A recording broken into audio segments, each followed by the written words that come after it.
আসসালামু আলাইকুম। কেমন আছেন আপনারা সবাই বন্ধুরা? চলে আসলাম সবার প্রিয় জলপরী গল্পের ২য় পর্ব নিয়ে। আপনারা যারা জলপরী গল্পের ১ম পর্ব শোনেননি, দয়া করে শুনে নিবেন। এই কালো রাত 24 চ্যানেলেই আছে। ১ম পর্বে যারা কমেন্ট করেছেন তারা হলেন বিবি হালিমা, হৃদয় খান, ইমন খান, মোহাম্মদ হাসান, এমপি জয়নাল। আমাদেরকে আরও কমেন্ট করেছেন মনির ভাই, রাফিদ আহমেদ, ফারিয়া আক্তার ইন্ডিয়া থেকে কমেন্ট করেছেন, মোসাম্মদ নাবিলা। সবাইকে অনেক অনেক ধন্যবাদ এত সুন্দর সুন্দর কমেন্ট করার জন্য। সবার জন্য দোয়া ও ভালোবাসা রইল। তো চলুন শুরু করি জলপরী গল্পের ২য় বা শেষ পর্ব।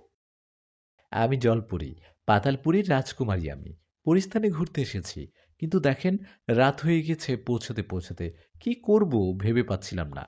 হুম, আমি বেশ কিছুক্ষণ থেকেই আপনার দিকে নজর রাখছি। প্রথমে ভেবেছিলাম আপনি পরিস্থানের শত্রু, গোপন কোনো উদ্দেশ্য নিয়ে এসেছেন। কারণ সাধারণ কোনো পাতালপুরী পরিস্থানে আসতে পারে না। অনেকক্ষণ নজর রাখার পরে শেষে মনে হলো আপনি আমাদের শত্রু নন, বরং আপনাকে চিন্তিত থেকে বুঝলাম আপনার সাহায্যের প্রয়োজন। আর তাই আপনার সামনে আসলাম। আমি আপনার সাহায্য নিতে চাই। কি সাহায্য করতে পারেন আমায় বলুন তো? আরেকটা কথা, আমাকে দেখে কেন পরিস্থানের পরী মনে হয়নি? তা আপনি কাল সকালে নিজেই বুঝতে পারবেন। আর আমি আপনাকে সব রকমের সাহায্য করতে চাই। আপনাকে সমস্ত পরিস্থান ঘুরিয়ে দেখাবো। খারাপ জিনদের হাত থেকে সুরক্ষা রাখবো। হ্যাঁ, আপনাকে সুরক্ষিত করব। আপনার থাকার ব্যবস্থা করব। এতে যদি আপনার আপত্তি না থাকে। আর শোনেন, এখানে রাত্রিযাপন করার সিদ্ধান্ত আপনার জন্য অনেক বিপদের ছিল। পৃথিবীতে বেড়াতে যাওয়া জিন পরিগুলো শেষ রাতে এদিক দিয়ে পরিস্থানে প্রবেশ করে। তখন যদি কোনো খারাপ জিনের নজরে পড়ে যেতেন, কি হতো ভাবতেও পারতেন না। ফায়াসের শেষ কথাটা শুনে আঁতকে উঠলাম। এখানে রাত্রি যাপন করলে কি হতো ভাবতেই আঁতকে উঠলাম। ফায়াজকে বললাম, আমার কোনো আপত্তি নেই। এই অল্প সময়ের মধ্যেই আমি আপনাকে বিশ্বাস করে ফেলেছি। আপনার সাথে যেতে ঘুরতে থাকতে আমার অসুবিধা নেই। কথাটা ফায়াজকে বলতেই একটা মুচকি হাসি দিল। তারপর বলল, চলেন, আজ রাত আমার বাসায় থাকবেন। বলে দুজন হাঁটতে শুরু করলাম ফায়াজের বাসার উদ্দেশ্যে। কিছুক্ষণের ভেতর পৌঁছে গেলাম ফায়াসের বাসায়। যেতে যেতে ফায়াস জানালো তার বাবা মা বেঁচে নেই, একাই থাকে সে। আরও কিছুক্ষণ এমন গল্প করলাম। তারপর ফায়াস আমাকে একটা রুম দেখিয়ে দিয়ে বলল, এই রুমে আপনি ঘুমাবেন। আমাকে রুম দেখিয়ে দিয়ে অন্য আরেকটা রুমে ফায়াস ঢুকে পড়ল। আর আমি আমার রুমে শুয়ে পড়লাম। বাতি বন্ধ করে শুতেই এক অজানা ভয় চেপে ধরল আমায়। পরিস্থানের পরিদের তুলনায় জলপুরীরা দেখতে একটু ভিন্ন রকমের। চেহারার গড়ন আর গায়ের রঙেই কেবলই পার্থক্য বোঝা যায়। পরিস্থানের পরীদের থেকে জলপরীরাই বেশি সুন্দরী। অন্যদিকে পরিস্থানের জিনেরা পাতালপুরীদের তুলনায় সুদর্শন। পাতালপুরী সৃষ্টির পূর্বে পরিস্থান ছিল জিনপুরীদের বসবাস। তখন কোনো জলপুরী ছিল না। জিনপুরীদের একটাই জাত ছিল। কিন্তু কয়েক হাজার বছর পূর্বে সময়ের বিবর্তনে পরিস্থানের জিনপুরীরা দুভাগে বিভক্ত হয়ে যায়। একদল পরিস্থান থেকে যায়, অন্য দল পাতালপুরীতে এসে রাজ্য তৈরি করে। তখন থেকেই পাতালপুরীর পুরীদের জলপুরী বলা হয়ে থাকে। পরিস্থান ঘুরতে ঘুরতে পরিস্থানের সম্পর্কে এসব জানায় আমায় ফাইয়াস। খুব ভালো জিনটা, দেখতে যেমন সুদর্শন, আচরণও তার প্রশংসনীয়। ফাইয়াসের ডাকে খুব ভোরে ঘুম ভাঙে আমার। তারপর ফ্রেশ হয়ে দুজন নাস্তা করেই বেরিয়ে পড়ি ঘুরতে। সারাটা দিন আমরা ঘরেই না ফিরেই কাটাই সমস্ত পরিস্থান। সন্ধ্যায় বাসায় ফিরি। বাসায় ফিরতেই ফাইয়াজ ক্লান্ত শরীর নিয়ে আমার জন্য রাতের খাবার তৈরি করতে চলে যায় রান্নাঘরে, যেটা অনেক ভালো।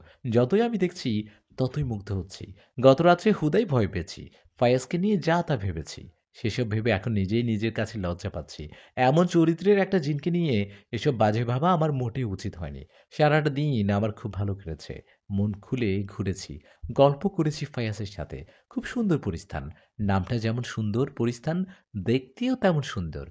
পরিস্থানের সৌন্দর্যের কাছে পাতালপুরী শতবার হার মানবে। নিজ চোখে না দেখানো পর্যন্ত কাউকে বিশ্বাস করানো যাবে না। পরিস্থানের সৌন্দর্য সম্পর্কে সবার কাছে রূপকথার গল্পই মনে হবে। সত্যি, ফায়াজ না থাকলে কখনো পরিস্থানের সৌন্দর্য এমন উপভোগ করতে পারতাম না। পরিস্থানকে পানসে মনে হতো। পাতালপুরি ফিরলে ফায়াজকে খুব মনে পড়বে। কখনো জিনটাকে ভুলতে পারবো না। ইস, ফায়াজকে সাথে করে যদি পাতালপুরি নিয়ে যাওয়া যেত, কতই না ভালো হতো। কিন্তু সে সুযোগ তো আমার আছে। কিন্তু ফায়াজ রাজি হবে? অন্য কোনো পরী নেই তো তার জীবনে? আচ্ছা, আমি কি সত্যিই ফায়াজের প্রেমে পড়েছি? যখন আমি ফায়াজকে নিয়ে এসব ভাবনায় বিভোর, তখনই ফায়াজ খাবার নিয়ে উপস্থিত হলো আমার সামনে। দুজন একসাথে টেবিলে বসে খেতে শুরু করলাম। খাবার মাঝখানে হঠাৎ আমি বলে উঠলাম, ফায়াজ, আমি তো কাল পাতালপুরি ফিরবো। আচ্ছা, আমার কথা তোমার মনে পড়বে? মিস করবে না আমায়? কথাটা বলতে ফায়াজ মাথা নিচু করে ফেলল। কোনো কথাই বলছে না। একেবারে চুপসে গেল ফায়াজ। ফায়াজকে চুপ মেরে যেতে দেখে আমি আবারও বলে উঠলাম, "কি ব্যাপার? কিছু বলছো না যে? তার মানে মিস করবে না আমায়, তাই না?" কথাটা বলতেই ফায়াজ বলে উঠল, "সত্যি কখনো ভুলতে পারবো না। সারাটা জীবন মনে রাখবো তোমায়। আচ্ছা, পাতালপুরি না গেলে হয় না তোমার? আমার সাথে পুরোটা জীবন পুরীস্থানে কাটিয়ে দেওয়া যায় না? বলো না, আমার সাথে বাকিটা জীবন কাটাবে?" ফায়াজের মুখে কথাটা শুনে খুশিতে দুচোখ বেয়ে কয়েক ফোঁটা জল গড়িয়ে পড়ল। জলগুলো মুছে ফায়াজকে বললাম, "তোমার বুকে মাথা রেখে শেষ নিঃশ্বাস ত্যাগ করতে চাই। কিন্তু পাতালপুরি যে ফিরতেই হবে। আমি ছাড়া বাবার যে কেউ নেই। আমি না ফিরলে বাবা যে মরে যাবে। তুমি আমার সাথে পাতালপুরি যাবে বলো?" তখন ফায়াজ আমাকে বলল, "কিন্তু তা কিভাবে সম্ভব? আমি যে একটা সাধারণ জিন। আমি শুনেছি সাধারণ কোনো জিনপরি ইচ্ছে করলেই পাতালপুরি যেতে পারে না। তাহলে কিভাবে যাবে বলো? এই জন্যই তোমাকে পুরীস্থান থেকে যেতে বলছি। রাজবংশীয় কারোর সাথে বিবাহ বন্ধনে আবদ্ধ হলে পাতালপুরি যাওয়া সম্ভব। আমি যেহেতু রাজকন্যা, সেহেতু আমার সাথে তোমার বিয়ে হলে পাতালপুরি যেতে তোমার কোনো বাধা থাকবে না। কিন্তু এতে ছোট একটা ঝামেলা আছে। আমার কোলে তোমার সন্তান থাকতে হবে। আমায় বিয়ে করলে আমাদের সন্তান না হওয়া পর্যন্ত আমাকে পরিস্থান থাকতে হবে। তারপর আমাদের সন্তান জন্ম নিলে আমরা পাতালপুরি ফিরব। পরের দিন তোর বাবা আমাকে বিয়ে করে। আমি থেকে যাই পুরীস্থানে। সেদিন থেকে আমরা দুজন অপেক্ষা করতে থাকি একটা সন্তানের জন্য। কারণ একটা সন্তান আমার কোলে আসলেই আমরা পাতালপুরি ফিরতে পারবো। এভাবে কেটে যায় কয়েক মাস। সুখে শান্তিতেই সংসার জীবন কাটতে থাকে আমাদের। এই সময়ের মধ্যে আর তোর নানার সাথে কোনো যোগাযোগ হয় না আমাদের। আমি অনেক চেষ্টা করেছি তোর নানাকে এসব জানাতে, কিন্তু কোনোভাবে যোগাযোগ করতে পারি না। কিন্তু তোর নানা থেমে থাকেনি। আমি পাতালপুরি ফিরছি না দেখে তিনি সরাসরি পরিস্থান আসেন। তারপর আমাদের খোঁজ বের করেন। তারপরে আমাদের বাসায় উপস্থিত হন। তখন তোর নানা আসলে আমার বিয়ের ব্যাপারে সব কিছু খুলে বলি। সেদিন তোর নানা আমাদের বিয়ে মেনে নেয় এবং তোর বাবাকে পছন্দ করেন। তারপর আমাদের বলেন সন্তানের জন্ম হলেই যেন পাতালপুরি যাই। এসব বলে তিনি বিদায় নেন। এদিকে সুখে শান্তিতে কাটতে থাকে আমাদের সংসার। কোনো কিছুর অভাব ছিল না আমাদের ছোট সংসারে। ফয়েজ প্রচুর ভালোবাসতো আমাকে। আমাদের সংসারে সুখের কোনো অভাব ছিল না। ভালোবাসায় পরিপূর্ণ ছিল আমাদের সংসার। এরই মধ্যে একদিন আমি বুঝতে পারি আমাদের সংসারে নতুন মেহমান আসতে চলছে। খুশিতে আত্মহারা হয়ে যাই আমি। অপেক্ষা করতে থাকি তোর বাবার। কখন ফয়েজ বাসায় আসবে, তখন খুশির খবর জানাবো তাকে। তখন আমি তোর বাবার বাসায় আবার আসার অপেক্ষা করতে থাকি। যাই হোক, আমি অপেক্ষা করতে করতে তার পছন্দের সব খাবার তৈরি করতে থাকি। বিকেলবেলা বাসায় ফিরে তোর বাবা। তারপর ফ্রেশ হয়ে খাবার টেবিলে আসতেই তার পছন্দের সব খাবার উপস্থাপন করি। এদিকে একত্রে তার পছন্দের সকল খাবার দেখে তোর বাবা আমায় জিজ্ঞেস করে, "কি ব্যাপার? কাহিনী কি আজ? মনে হচ্ছে আজ আমার জলপরীটা বেজায় খুশি?" তখন আমি তাকে খুশির খবরটা জানালাম। খবরটা শুনেই টেবিল ছেড়ে উঠে আসে তোর বাবা। তারপর আমায় কোলে তুলে ঘুরতে শুরু করে। বেশ কিছুক্ষণ ঘুরে যখন হয়রান হয়ে পড়ে, তখন ফ্লোরে নামিয়ে আমার কপালে চুমু খেতে থাকে। তারপর আমায় বলেন, "আজ আমি বেজায় খুশি। অনেক অনেক ধন্যবাদ তোমায় এমন খুশির সংবাদ দেওয়ার জন্য।" সেদিন আমরা দুজন অনেক খুশি হই।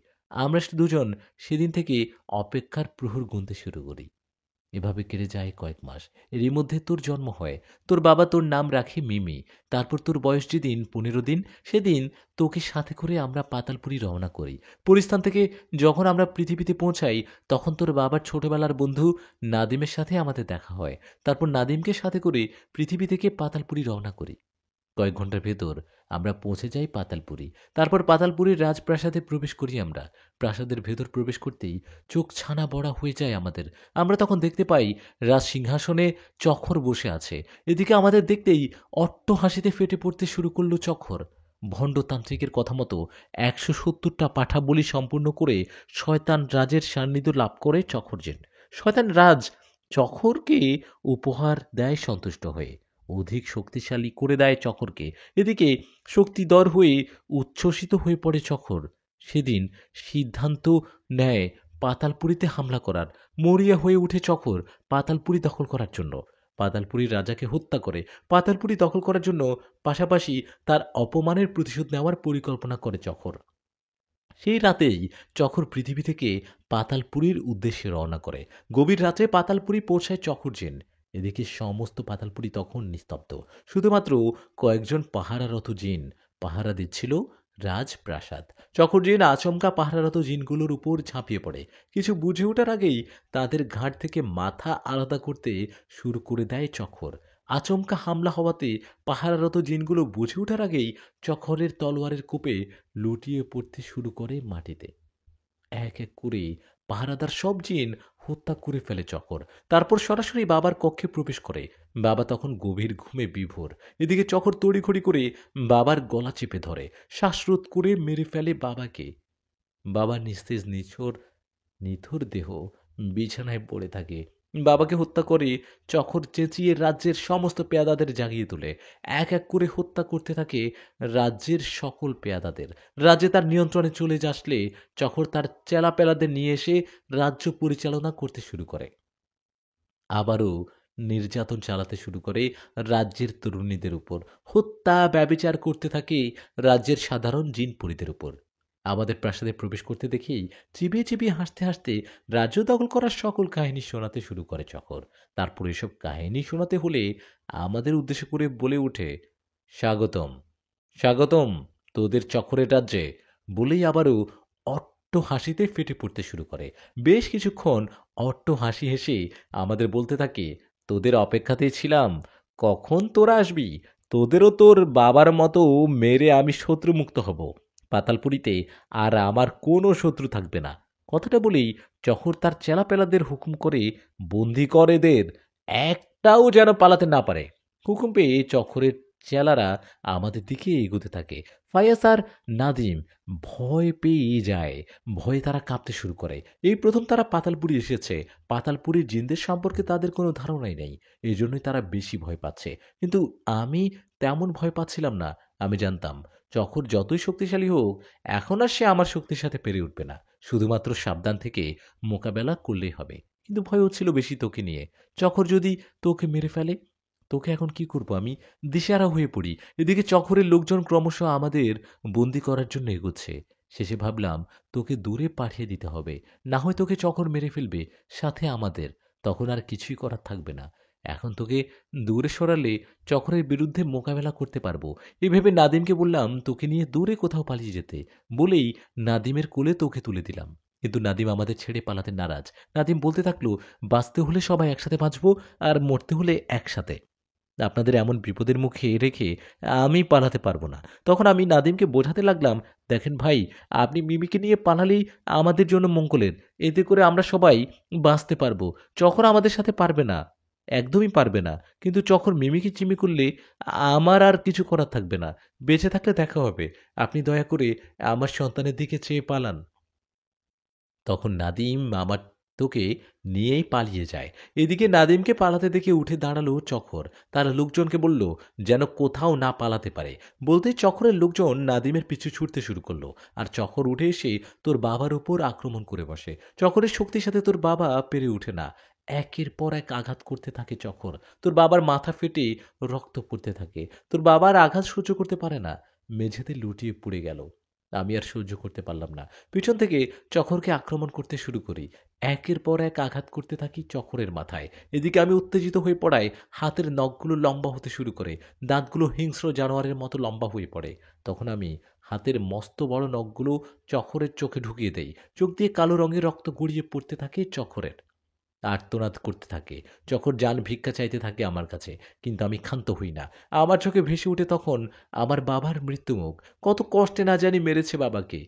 এদিকে আমার আঘাত সহ্য করতে না পেরে নিস্তেজ হয়ে পড়ে চকর। চকরকে নিস্তেজ হয়ে পড়তেই দেখলাম চকরের লোকজন অদৃশ্য হয়ে গেল। এমন দৃশ্য দেখে আঘাত করা বন্ধ করলাম আমি। আঘাত করা বন্ধ করতেই চকর অদৃশ্য হয়ে গেল। তখন আমি তোর বাবার নিস্তেজ দেহের কাছে যাই।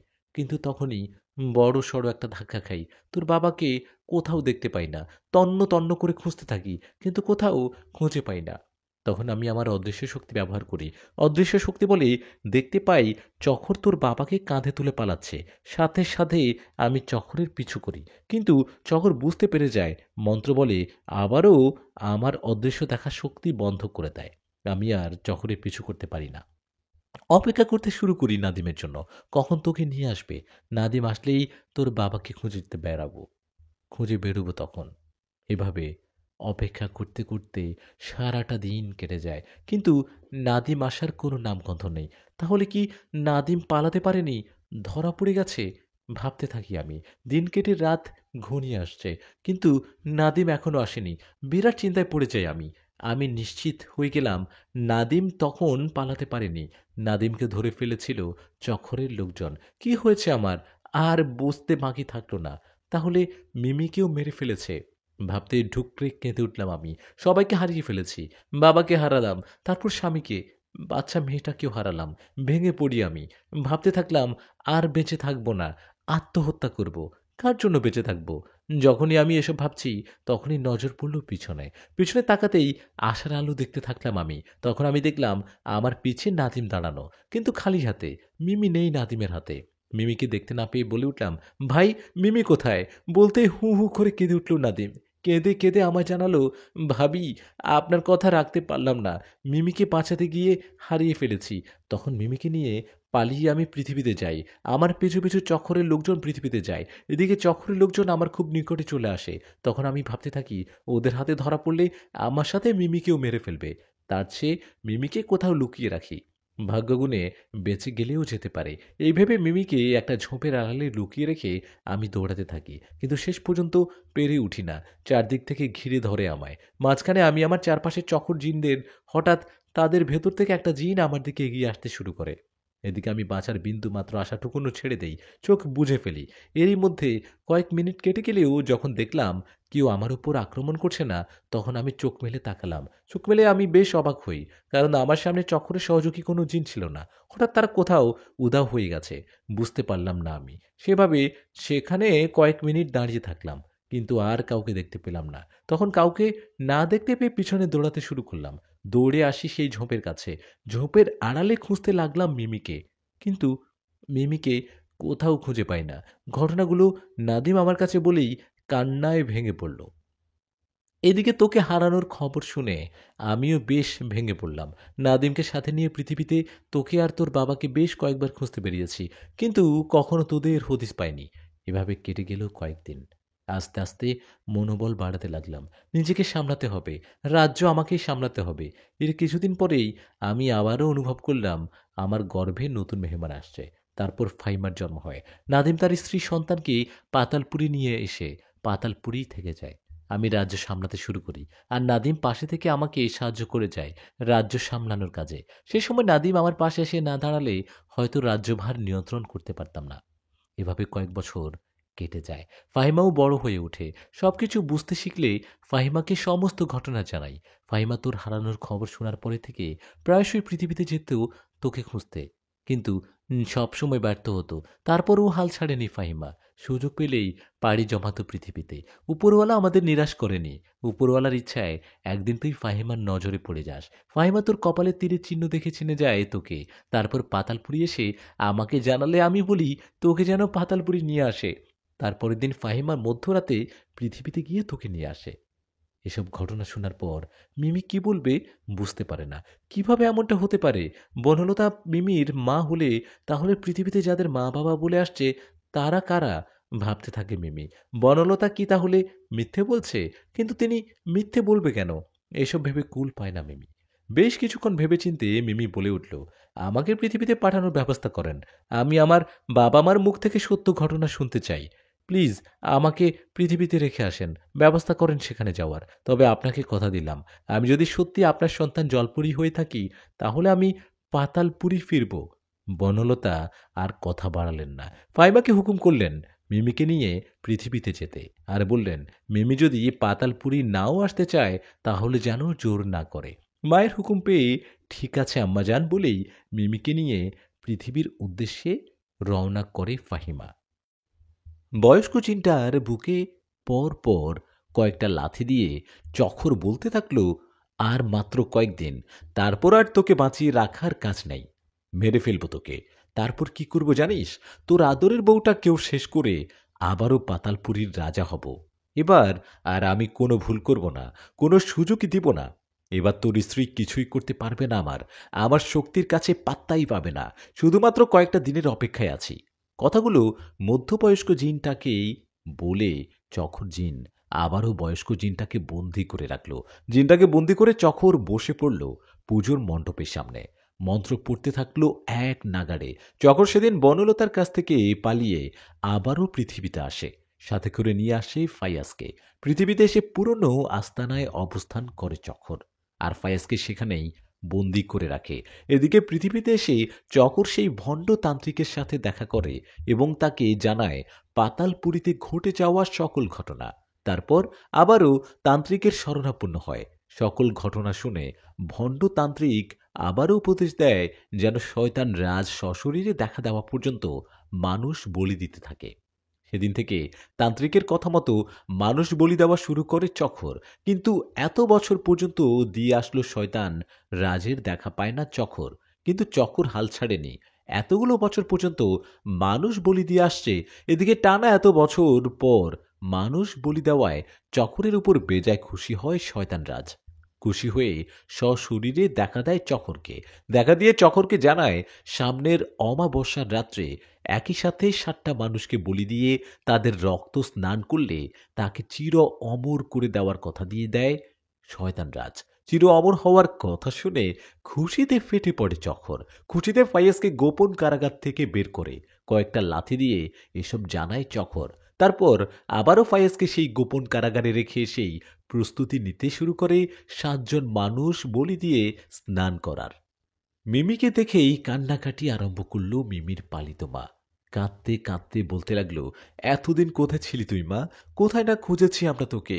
তোর বাবা তো অসুস্থ হয়ে পড়ল তোকে হারিয়ে। কোথায় এমন হঠাৎ উদা হয়ে গেলি তুই? বলতে বলতে আবারও কান্না শুরু করে দিলেন তিনি। মাকে এমন কাঁদতে দেখে তখন মিমি বলতে লাগলো, আম্মু, তোমার সকল প্রশ্নের জবাব দেব আমি, কিন্তু তার আগে আমার অনেক কিছু জানার আছে তোমার কাছে। তুমি আমাকে আমার সকল প্রশ্নের সঠিক জবাব দিবে, কথা দাও। আমার কাছে কিছুই লুকাবে না। কখনো তোর কাছে কিছু লুকাইনি, আজও লুকাবো না। বল, তোর কি জানার আছে? আমি তোমার গর্ভের সন্তান না, আমি একটা পরী, জলপরী আমি। তোমরা আমাকে কুড়িয়ে পেয়েছ। এসব কি সত্যি আম্মু? হ্যাঁ, সব সত্য। তোকে আমরা কুড়িয়ে পেয়েছি। প্রতিদিনের ন্যায় সেদিনও তোর বাবা কাজে যাচ্ছিল। মাঝপথে হঠাৎ তিনি কোনো বাচ্চার কান্নার আওয়াজ শুনতে পায়। এমন নিস্তব্ধ জলশূন্য কোনো একটা জায়গায় বাচ্চার কান্নার আওয়াজ শুনে তোর বাবা বিচলিত হয়ে পড়ে। কোত্থেকে আসবে? ঘাবড়ে যান তিনি। ধারে কাছে কোনো বসতি নেই যে তাদের সন্তান হবে। কি করবেন তিনি ভাবতে থাকেন। এদিকে যত সময় যাচ্ছে বাচ্চাটার কান্নার আওয়াজ ততই তীব্র হচ্ছে। তার মনে হতে লাগলো ধারে কাছে কোথাও থেকে কান্নার শব্দ ভেসে আসছে। তখন তোর বাবা চারপাশ খুঁজতে থাকে। ভালো করে খেয়াল করলে তিনি বুঝতে পারেন ঝোপের ভেতর থেকে কান্নার আওয়াজ আসছে। তখন তিনি ঝোপের দিকে এগোতে থাকেন এবং তোকে দেখতে পেয়ে যান। তোকে কোলে তুলে নেন তিনি। এদিকে তোকে কোলে তুলে নিতেই তোর কান্না থেমে যায়। তখন তোর মুখের দিকে তাকিয়ে তোর বাবা ভাবতে থাকে, বাচ্চাটা কোথা থেকে আসলো এখানে? কে রেখে গেছে? এমন নিষ্পাপ একটা বাচ্চাকে তোর দিকে তাকিয়ে তোর বাবার অনেক মায়া হয়। তারপর সেদিন আর কাজে না গিয়ে তোকে বাড়িতে নিয়ে আসে। সেদিন থেকে আমরা তোকে পালতে থাকি নিজের আপন মেয়ের মতন করে। কিন্তু তুই জলপুরি কিনা তা আমাদের জানা নাই। তবে তোকে কুড়িয়ে পাওয়ার পর থেকেই দেখতাম তোর জলের প্রতি অনেক আগ্রহ। তুই সেই ছোটবেলা থেকেই সুযোগ পেলেই পুকুরের পাড়ে ছুটতিস। জল দেখলেই ছুটে যেতিস খেলা করতে। পুকুর পাড়ে বসে পানির দিকে চেয়ে একা একা কথা বলতিস। কিন্তু আমরা ব্যাপারটা স্বাভাবিকভাবে নিতাম। আমরা ভাবতাম বাচ্চা মেয়ে, কত কিছুই না করবে। বয়স বাড়ার সাথে সাথে এই অভ্যাস আর থাকবে না। আর তাই হইছে। তুই বড় হওয়ার পর এই অভ্যাস আর ছিল না। তুই আমাদের কুড়িয়ে পাওয়া সন্তান। তুই আমাদের কুড়িয়ে পাওয়া সন্তান হলেও তোকে নিজেদের সন্তানের মতোই করে আমরা লালন পালন করেছি মা। কখনো তোকে কষ্ট পেতে দেইনি। মাথায় রেখে লালন করেছি বলেই আবারও তিনি কান্না করতে লাগলেন। তারপর চোখের জল মুছে মিমিকে প্রশ্ন করলেন, তুই এসব কিভাবে জানলি? কে এসব জানিয়েছে? সেদিন রাতে কিভাবে কিভাবে পাতালপুরি গিয়েছে থেকে শুরু করে পাতালপুরীর সমস্ত কাহিনী মিমি তখন তার পালিত মাকে খুলে বলে। সমস্ত কাহিনী শোনার পরে মিমির পালিত মা হাঁপিয়ে হাঁপিয়ে কাঁদতে কাঁদতে মিমিকে জিজ্ঞেস করে, তাহলে কি তুই পাতালপুরি ফিরে যাবি? পৃথিবীতে কখনো আসবি না? আমাদের ভুলে যাবি? কথাগুলো বলতে বলতে জোরে সোরে কাঁদতে থাকলো। ফাইমা দূর থেকে এসব দেখে চোখের জল আটকাতে পারল না। মিমিও তার চোখের পানি আটকাতে পারল না। চোখের পানি মুছতে মুছতে মিমি বলল, না মা, কখনো তোমাদের ভুলতে পারবো না। তোমাদের জন্যই তো আজ আমি বেঁচে আছি। এখন থেকে আমার ২ মা-বাবা। কিন্তু আম্মু, আমাকে পাতালপুরি ফিরতে হবে। আমার জন্মদাতা বাবা একটা খারাপ জিনের হাতে বন্দী আছে। আমার বাবাকে মুক্ত করে আমি তোমার কাছে আসব। সেই পর্যন্ত তুমি আমাকে দোয়া কইরো, বাবাকেও দোয়া করতে বইলো। আর বাবা যেন চিন্তা না করে। নিজের আর বাবার খেয়াল রেখো। কথাগুলো বলেই ফাহিমাকে সাথে নিয়ে পাতালপুরীর উদ্দেশ্যে রওনা করল মিমি। পাতালপুরী পৌঁছাতেই মিমির দেখতে পেল তার মা বনলতার প্রাসাদের সামনেই দাঁড়িয়ে আছে। মিমি কাছে আসতেই বলে উঠল, জানতাম মা তুই ফিরে আসবি, তাই তো তোর পথ চেয়ে আছি। এদিকে মিমি ছুটে সেই বনলতাকে জড়িয়ে ধরে কান্নায় ভেঙে পড়ল। কাঁদতে কাঁদতে বলল, মা, আমায় মাফ করে দাও, আমি তোমায় চিনতে পারিনি, তোমার কথা অবিশ্বাস করেছি। মিমিকে কান্নায় এমন ভেঙে পড়তে দেখে বনলতা বলে উঠল, তোর কোনো দোষ নেই রে মা, তোর জায়গায় যে কেউ থাকলেও এমনটাই করতো। সব দোষ ওই চক্করের। ওই চক্করের জন্যই এত বছর তুই মাতৃস্নেহ থেকে বঞ্চিত। আমিও তোর থেকে, তোর বাবার কাছ থেকে আজ এত দূরে। মা, চকরকে আমি কখনো ছাড়ব না। খুঁজে বের করব আমি বাবাকে। তারপর চকরকে নিজের হাতে হত্যা করব। আমার নানার মৃত্যুর প্রতিশোধ নেব। তোমাকে স্বামী সন্তানের ভালোবাসা থেকে বঞ্চিত করার শাস্তি দিব। মিমির শরীরে এখনো ডানা গজায়নি। রূপার কাঠিও হাতে পায়নি এখনো মিমি। পরিশক্তি এখনো আসেনি মিমির শরীরে। কিন্তু এতদিনে সম্পূর্ণ পরিশক্তি পাওয়ার কথা মিমির। এসব চিন্তা করে বনলতা বেশ চিন্তিত। বনলতা কয়েকদিন ধরেই অপেক্ষা করছে মিমির সম্পূর্ণ পরিশক্তি পাওয়ার। কিন্তু কয়েকদিন কেটে গেলেও এখনো মিমির শক্তি আসেনি। এসব ভেবেই বনলতা এখনো চিন্তিত। পৃথিবীতে মানুষের সাথে থেকে মানব পরিবেশে বড় হওয়ায় মিমি পরী হওয়ার পরেও তার দেহে এখনো পরীর কোনো চিহ্ন নেই। কিন্তু পাতালপুরী আসার কারণে পরিশক্তি ফিরে পাওয়ার কথা। কয়েকদিনের ভেতর মিমির পরিশক্তি ফিরে আসবে, সাথে রূপার কাঠি। আর তখন মিমি যা ইচ্ছে তা করতে পারবে। সেই কখন থেকে বনলতা এসব ভাবছে। যদিও বনলতা এসব ভাবতে চাচ্ছে না, ঘুমাতে চাচ্ছে। কিন্তু হাজার চেষ্টা করেও ঘুম ধরছে না বনলতার চোখে। নিশুতি রাতের নিস্তব্ধ আধারে একা একা ছাদে দাঁড়িয়ে আছে মিমি। এক মনে ভাবতেছিল তার জীবনের গল্প। কি থেকে কি হয়ে গেল তার জীবনে। জলপরি হয়েও তার কাটাতে হয়েছে মানবের মতো জীবন। যদিও এতে মিমির কোনো আফসোস নেই, মানব জীবনও তার খারাপ ছিল না। মাটির মতন দুজন বাবা মা পেয়েছে সে। কখনো বুঝতেই দেয়নি তারা, তারা যে তার আপন বাবা নয়। কিন্তু মিমির খারাপ লাগছে তার বাবা ফাইয়াসের জন্য। তার বাবা এখনো বেঁচে আছে না মরে গেছে কিছুই জানে না। চকর কোথায় লুকিয়ে রেখেছে তার বাবাকে, না মেরে ফেলেছে, কিছুই জানা নেই তাদের। কিন্তু মিমি একটাই কথা জানে, যেভাবেই হোক তার বাবাকে খুঁজে বের করতে হবে, উদ্ধার করতে হবে চকরের হাত থেকে। মিমি যখন এসব ভাবনায় মগ্ন, তখনই হঠাৎ মিমি অনুভব করল তার পিছনে কেউ দাঁড়িয়ে আছে। কেউ দাঁড়িয়ে আছে বুঝতেই চমকে গেল মিমি। এদিকে মিমিকে চমকাতে দেখে হেসে উঠল মাফি। হেসে সে বলল, ভয় পেলেন নাকি?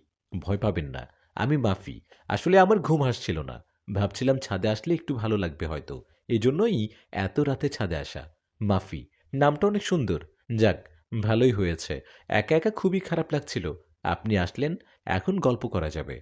আসলে আমারও ঘুম হচ্ছিল না, তাই ভাবলাম শুয়ে শুয়ে সময় নষ্ট না করে ছাদ থেকে হেঁটে আসি, ভালো লাগবে। কিন্তু এসে দেখি ভালো লাগা তো দূরের কথা, উল্টো খারাপ লাগছে। কেন খারাপ লাগছে? এমন পরিবেশে কারো খারাপ লাগার তো কথা না। কিন্তু আসলে ছাদে এসে আমার অতীত খুব মনে পড়ছে। আমার পৃথিবীর বাবা মায়ের কথা খুব মনে পড়ছে। সেই সাথে বাবার জন্য প্রচণ্ড চিন্তা হচ্ছে। সব মিলিয়ে খুব খারাপ লাগছিল। খারাপ লাগার কি আছে? কিছুই নেই। বেশি খারাপ লাগলে পৃথিবীতে গিয়ে তাদের কাছ থেকে ঘুরে আসেন।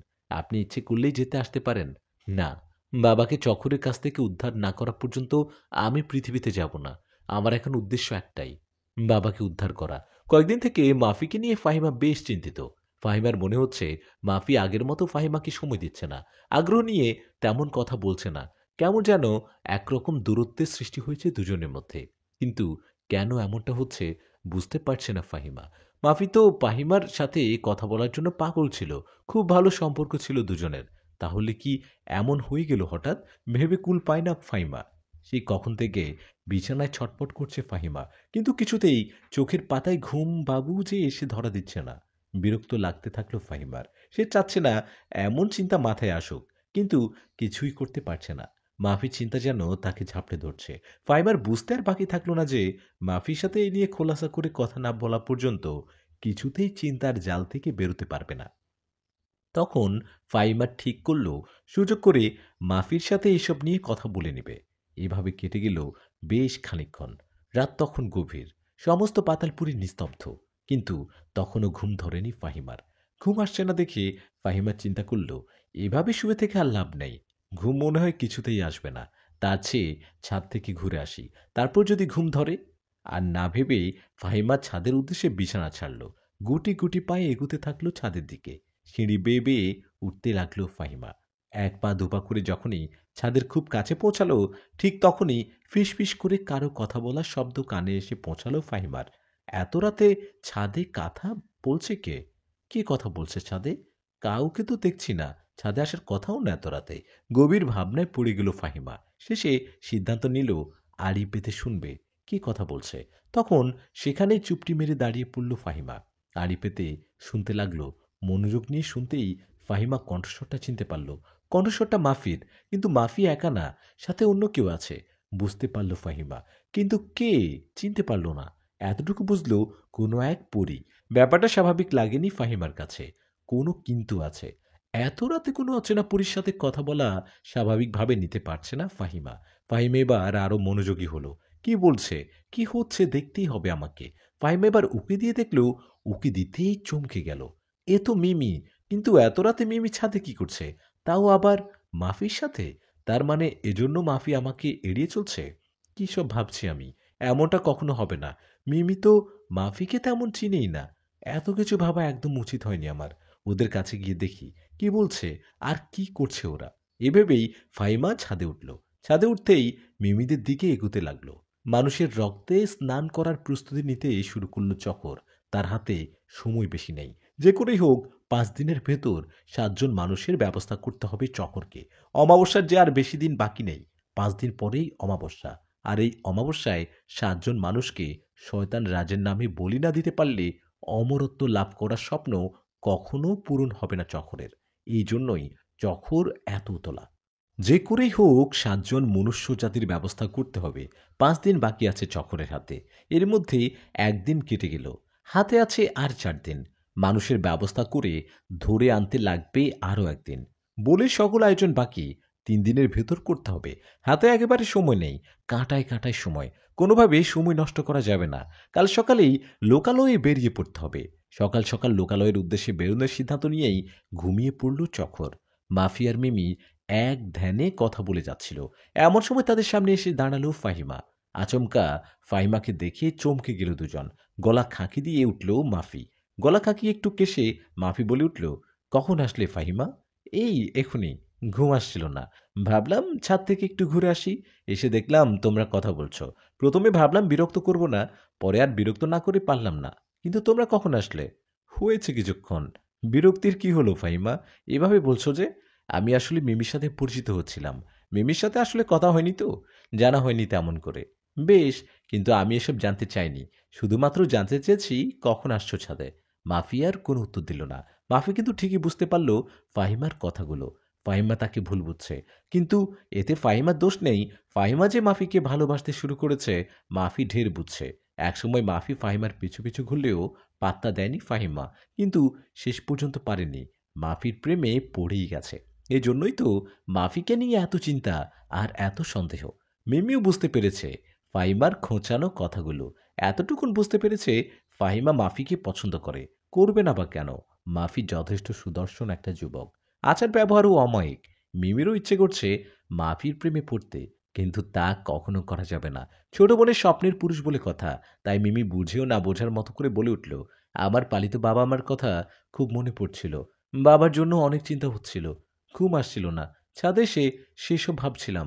তখনই মাফি আসলো। কিভাবে বাবাকে উদ্ধার করা যাবে সেসব নিয়েই কথা বলছিলাম মাফির সাথে। মাফিকে অযথা সন্দেহ করো না। ও খুবই ভালো। বলেই একটু হাসল মিমি। তারপর আবার বলতে থাকলো, ভালোবাসায় সন্দেহ থাকতে নেই, অন্ধের মতো বিশ্বাস থাকতে হয়। বলেই আবারও একটু হাসলো। এদিকে বড় বোনের মুখে নিজের ভালোবাসার কথা শুনে বেশ লজ্জা পেল ফাহিমা। ফাহিমার চেহারায় তাই স্পষ্ট ফুটে উঠেছে। লজ্জায় একেবারে লাল হয়ে গেল। মাফিও কম লজ্জা পায়নি। মৃদু হেসে মাথা নিচু করে ফেলল। দুজন কেমন লজ্জা পেতে দেখে হাসি দমিয়ে রাখতে পারেনি মিমি। হো হো করে হেসে উঠল। মিমি তখন হাসতে হাসতে দুজনকে উদ্দেশ্য করে বলে উঠল, হইছে, মানুষের মতো এমন লজ্জা পেতে হবে না। আমি বুঝতে পেরেছি, ডাল মে কুচ কালা হ্যায়। বলে আবারও হাসিতে ফেটে পড়ল মিমি। মাফি এবার মাথা তুলে তাকালো ফাহিমার দিকে। দুজনে চোখাচোখি হতেই ফাহিমা মুচকি হেসে মাথা নিচু করে ফেলল। এদিকে তাদের অট্টহাসি শুনতে পেয়ে ছাদের উদ্দেশ্য অদৃশ্য হয়ে রওনা করল বনলতা। একটু পরেই তাদের সামনে দৃশ্যমান হলো। আচমকা বনলতাকে দেখে হকচকি উঠল সবাই। মুহূর্তে তিনজন এমন ভাব করে বসল যেন কিছুই জানে না তারা। কিছুই হয়নি। মুহূর্তের মধ্যে নিশ্চুপ হয়ে পড়ল সম্পূর্ণ ছাদ। কি ব্যাপার, হঠাৎ এমন চুপসে গেলে কেন তোমরা? তোমাদের হাসি শুনেই কিন্তু আমি ছাদে এসেছি। ঘুম আসছিল না, ভাবলাম যাই একটু তোমাদের সাথে গল্প করে আসি, কিন্তু আমায় দেখে তোমরা একেবারে চুপ হয়ে গেলে। তোমাদের আড্ডায় নেওয়া যায় না আমায়? কি যে বলেন আন্টি, আমাদের আড্ডায় আপনি থাকলে তো পুরো জমে যাবে। আসলে আপনি হঠাৎ আসায় আমরা ঘাবড়ে গিয়েছিলাম, কি করব বুঝছিলাম না, এই জন্যই চুপ হয়ে গেলাম। কথাগুলো বলে থামলো মাফি। মাফি থামতেই বনলতা বলে উঠল, আচ্ছা, খুশি হলাম। তো আমার বাবাটা আর আম্মুগুলো কি নিয়ে এত হাসছিল? তেমন কিছু না আম্মু, মাফি ছোটবেলার একটা মজার গল্প বলছিল, তাই আপু এমন হাসছিল। মিথ্যে বলল ফাহিমা। এছাড়া আর যে কিছু করারও ছিল না। মাকে তো আর প্রেমের কাহিনী বলা যায় না। এই ব্যাপার, আমি তো ভাবছিলাম কি না কি। যাই হোক, শোনো তোমরা, আমি অনেক চিন্তিত মিমিকে নিয়ে। কয়েকদিন তো হয়েই গেল মিমি যে পাতালপুরি এসেছে, কিন্তু মিমির এখনো ডানা গজায়নি। পরিশক্তির সাথে রূপার কাঠি এখনো পায়নি। এগুলো ছাড়া যে একটা জলপরি অচল। তোমাদের বাবার জন্য আমার অনেক চিন্তা হয়। না জানি চখর কি করে ফেলে। আমি চাই মিমি পরিশক্তি পেলে তোমরা দুবোন পৃথিবীতে গিয়ে তোমাদের বাবাকে খুঁজে বের করে উদ্ধার করে নিয়ে আসো। কিন্তু আম্মু, আমি তো বেশ কয়েকবার খুঁজেও বাবার কোনো হদিস বের করতে পারিনি। আমার মনে হয় না এবারও কিছু করতে পারবো। কথাটা ফাহিমা বলতে না বলতেই পেছন থেকে মিমি বলে উঠল, এবার খুঁজে পাবো ইনশাল্লাহ। বাবাকে উদ্ধার করে আনবো, সাথে চকরকে ধ্বংস করে আসবো। মিমি কথাটা বলতে না বলতেই চিৎকার করতে শুরু করলো। চিৎকার করতে করতে ছাদের মেঝেতে গড়াগড়ি করতে আরম্ভ করলো মিমি। মিমির বুক ফাটা আর্তনাদে সবাই ছুটে এসে মিমিকে ঘিরে বসে পড়ল। মিমির এমন অবস্থা দেখে বনলতা বুঝতে পারল কি ঘটতে চলছে। বনলতার ঠোঁটের কোণে হাসি ফুটে উঠল। এদিকে বোনের এমন করুণ অবস্থা দেখে ভয়ে জমে গেল ফাহিমা। দু চোখ দিয়ে জল গড়িয়ে গাল বেয়ে পড়তে লাগলো ফাহিমার। মিনমিন করে বলতে লাগলো, হে আল্লাহ, বোনের ভালোবাসা না পেতেই নিয়ে যাবে। মিমির এই অবস্থা দেখে মাফিও বেশ চিন্তিত। কি থেকে যে কি হয়ে গেল, কান্না ধরে রাখতে বেশ কষ্ট হচ্ছে মাফির। জোরে সোরে কান্না আসতে চাইছে, কিন্তু মাফি অনেক কষ্টে কান্না আটকে রাখছে। জিনদের চোখে যে কান্না যায় না। এদিকে যত সময় যাচ্ছে মিমির চিৎকার ততই প্রখর হচ্ছে। গড়াগড়িও বাড়তে লাগলো। এমনি সময় হঠাৎ বিকট আওয়াজ করে কিছু একটা ছাদ এসে পড়ল। কিছু পড়া শব্দ পেতেই সবাই তড়িগড়ি করে সেদিকে ফিরে তাকালো। তাকাতেই মাফিয়ার ফাহিমা ভয়ে হিম হয়ে গেল। তারা দেখতে পেল বিশ্রী দেখতে একটা মহিলা দাঁড়িয়ে আছে। কালো রঙের কাপড়ে সম্পূর্ণ শরীর ঢাকা তার। কাপড়ের ফাঁকে তার মুখ দেখা যাচ্ছে। মুখে তার হাজার হাজার পোকা কিলবিল করছে। চোখ দিয়ে যেন তার আগুনের শিখা বেরোচ্ছে। এমন দৃশ্য দেখে ফাইমার মাফির দম বেরুনের উপক্রম, কিন্তু মিমির এসবের দিকে খেয়াল নেই। আর্তনাদ করে চলছে। এদিকে যে বিশ্রী মহিলাকে দেখে মাফি ফাহিমার দম বেরুনের উপক্রম, সেই বিশ্রী মহিলাকে দেখেই হাসি ফুটে উঠেছে বনলতার মুখে। খুশি আর আটকাতে পারল না। হো হো করে হাসতে হাসতে বলে উঠল, রাধবী তুই? গভীর রাত্রে অশ্লীল সিনেমা দেখে নির্জন রাস্তা ধরে বাড়ি ফিরছিল জাবেদ আর বাকের, দুই বন্ধু। অশ্লীল সিনেমা দেখা দুজনে যেন নেশায় পরিণত হয়েছে। তাই তো প্রত্যেকদিন রাতে ছুটে যায় সিনেমা হলে। গভীর রাত্রি ছাড়া এসব সিনেমা আবার জমে ওঠে না। এজন্যই তারা শত কিছুর বিনিময়ে নাইট শো কখনো মিস করে না। আজও তার ব্যতিক্রম হলো না। রাত 12টার শোয় ঢুকেই 3টায় বেরিয়ে বাড়ি ফিরছিল দুজন। সিনেমার সেসব নোংরা দৃশ্য নিয়ে গল্প করতে করতে বাড়ির দিকে এগোচ্ছিল দুজন। হঠাৎ দুজনের নজর আটকে যায় রাস্তার কিনারার তাল গাছে। তারা দেখতে পায় যুবতী এক রূপসী ললনা গাছের নিচে দাঁড়িয়ে দাঁড়িয়েই কান্না করছে। নিস্তব্ধ রাত্রে এমন নির্জন জায়গায় একলা এক যুবতীকে দেখতেই শিউরে উঠে দুজন। নোংরা কামনা মাথায় চাপে দুজনের। জাবেদার চুপ থাকতে পারল না। জিজ্ঞেস করেই বসল, কাঁদছেন কেন? আর এত রাত্রে বা কি করছেন এখানে? জাবেদের কোনো কথা আর উত্তর দিল না রূপসী। কান্না থামিয়ে হাঁটতে লাগলো। বাকেরা জাবেদ পিছু নিতে শুরু করলো যুবতীর। উদ্দেশ্য একটাই, যে করেই হোক রমণীকে আজ কাছে পেতেই হবে। বেশ কিছুক্ষণ পিছু করার পর বাকের বুঝতে পারল মেয়েটার সাথে হেঁটে পারছে না। এত জোরে হাঁটার পরেও মেয়েটাকে ধরতে পারছে না। দৌড়াতে শুরু করলো বাকের। বাকের দেখা দেখি জাবেদও দৌড়াতে লাগলো। দৌড়াতে দৌড়াতে হঠাৎ থেমে গেল দুজন, কারণ সামনে কোনো মেয়ে নেই। চারদিকে খুঁজতে শুরু করলো দুজন। একটু আগেও তাদের সামনে দিয়ে নিজেকে রক্ষা করতে দৌড়াচ্ছিল মেয়েটা, তাহলে মুহূর্তেই কোথাও উধাও হয়ে গেল। মাথায় হাত দিয়ে খুঁজতে থাকলো। এমন সময় পিছনে নজর পড়ে জাবেদের। নজর পড়তেই ভয়ে জমে যায়। আ আ করতে করতে বাকেরকে খোঁচাতে লাগলো জাবেদ। বিরক্তি প্রকাশ করে বাকের বলে উঠল, কি হয়েছে আবার তোর? তোতলিয়ে তোতলিয়ে জাবেদ বলতে লাগলো, পি পি পি। পিছে পিছে বিরক্তি নিয়ে পিছে তাকালো বাকের। আর কিছু মনে নেই তাদের। জ্ঞান ফিরতে দেখে কোনো এক মরুভূমিতে পড়ে আছে তারা। উঠে দাঁড়াতে গিয়ে বুঝতে পারল শিকল দিয়ে পা বাঁধা তাদের। কিভাবে এখানে আসলো আর পা বাঁধা কেন কিছুই মনে নেই। রাতে সমস্ত ঘটনা দিব্যি ভুলে গেছে। বাকের মনে করার চেষ্টা করতে লাগলো। চেষ্টা করতে মনে পড়ল গত রাতের সকল কাহিনী। এমনই সময় নজর পড়ল তাদের সামনে। দেখতে পেল তাদের সামনে আরো 5 জন মানুষ শুয়ে রয়েছে। প্রত্যেকের পা শিকল দিয়ে বাঁধা। বাকের বুঝতে বাকি থাকলো না তাদেরও যে এখানে ধরে আনা হয়েছে, কিন্তু কেন ধরে আনা হয়েছে কিছুই বুঝতে পারল না। কি করবে দিশারা হয়ে পড়ল বাকের। শিকল ছেঁড়ার ব্যর্থ চেষ্টা করতে লাগলো, কিন্তু কোনো লাভ হলো না। এদিকে শিকল টানার শব্দে ঘুম ভেঙে এলো চক্করের। মুহূর্তেই রাগে ফেটে পড়ল চক্কর। রাগে গোঁত গোঁত করতে লাগলো। বেশ ক্লান্ত ছিল চক্কর। গতকাল সারাটা দিন অনেক খাটুনি গিয়েছিল তার উপর দিয়ে। একদিনে 7 জন মানুষের বন্দোবস্ত করা মুখের কথা না। শেষে দুজনকে তো আনতে অনেক নাটক করতে হয়েছিল। জাবেদার বাকেরকে তুলে এনে ক্লান্ত শরীরটাকে বিশ্রাম দিচ্ছিল চক্কর। এরই মধ্যে শিকল টানার শব্দে ঘুম ভাঙায় বেজায় খেপেছে। রেগে নিয়ে ওদের সামনে এসে উপস্থিত হলো। ঝাঁঝালো কণ্ঠে কড়মড় করতে করতে বলতে লাগলো, কি হলো কি? এই শিকল ছিঁড়ে ফেলতে পারবি? হ্যাঁ তো সোজা। তোদের এখন গিলে খেতে ইচ্ছে করছে, কিন্তু বলি দিতে হবে যে, এজন্য কিচ্ছু করতে পারছি না। তোদের বলি দিতে আনছি। হা হা হা। হ্যাঁ বলি, তোদেরকে বলি দিতে। হুম, তোদের বলি দিয়ে আমি হব চির অমর। কেউ আর আমায় কিচ্ছু করতে পারবে না। কথাগুলো ওই বলেই অট্ট হাসিতে ফেটে পড়ল চকর। এদিকে বলি হবার কথা শুনে গলা শুকিয়ে গেল 7 জনের। কান্নাকাটি আরম্ভ করে দিল সবাই। রাধবী, তুই তুই আবারও পাতালপুরি ফিরবি? ভাবতেও পারিনি। না এসে থাকতে পারলাম কই। তোদের বিপদে নিশ্চুপ থাকতে পারলাম না। তোরা আমাকে ভুল বুঝে দূরে ঠেলে দিলেও আমি দূরে থাকতে পারলাম না। কথাগুলো বলেই কান্নায় ভেঙে পড়ল রাধবী। রাধবীর কথাগুলো শুনে বনলতার চোখের কোণে কয়ফোঁটা জল এসে টলমল করতে লাগলো। এদিকে বাকি সবাই অবুঝের মতো তাদের দিকে ফ্যালফ্যাল করে তাকিয়ে থাকলো। সবাই এমন তাকিয়ে থাকতে দেখে বনলতা বলে উঠল, হুম, তোমরা তো কিছুই বুঝতে পারছো না। পারবেই বা কি করে? তোমরা তো কিছু জানো না, আর রাধবীকে চিনোও না। আচ্ছা, রাধবী সম্পর্কে তোমাদের জানাই। রাধবী হচ্ছে পিচাস কন্যা। পিচাস হলেও যথেষ্ট ভালো। পিচাসদের ভেতরেও ভালো মন্দ হয়, তেমনি একজন রাধবী। খুবই ভালো। আমার বাবার আমল থেকে পাতালপুরি তার আসা যাওয়া।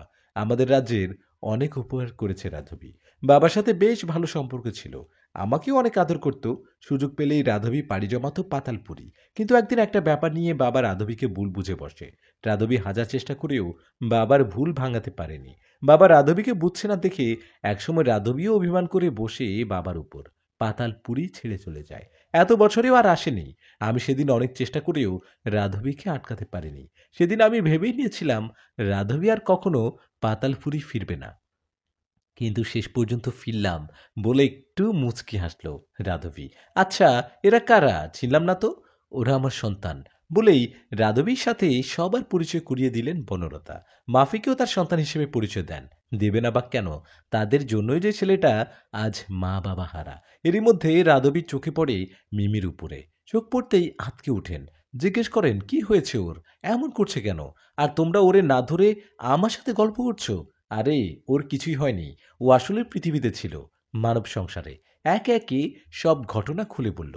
আর এজন্য ডানা গজায়নি, আর পরিশক্তি পায়নি। এখন পাতালপুরি আসায় পরিশক্তির সাথে ডানা গজাচ্ছে। আর ডানা গজাতে অনেক কষ্ট হয়, এজন্য এমন করছে।